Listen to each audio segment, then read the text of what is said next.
آگے آپ فرماتے ہیں پیش حکم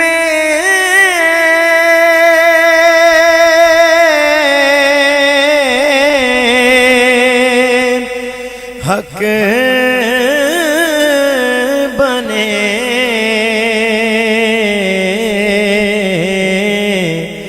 گردن سے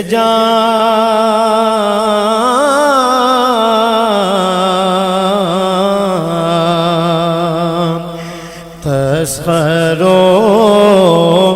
تانا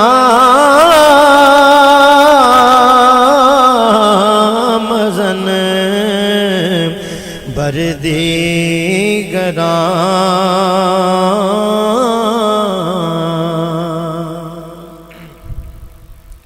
اب فرماتے ہیں کہ پیش حکم حق بنے گردن سے جاں کہ اللہ رب العزت کے حکم کے سامنے اپنی گردن کو جھکا دے۔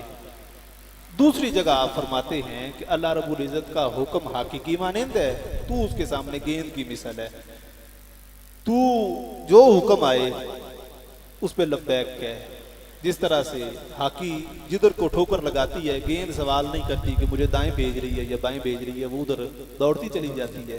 تیرا بھی اس کے حکم کے سامنے یہی حال ہونا چاہیے کہ جو اس کا حکم آئے تو اس پہ لبیک کہتا چلا جائے۔ تیرے سامنے کوئی ایسا بات، کوئی ایسی شکوہ اور شکایت نہیں ہونی چاہیے کہ میں اس کے حکم کے سامنے کوئی چوں چڑھا کر سکوں۔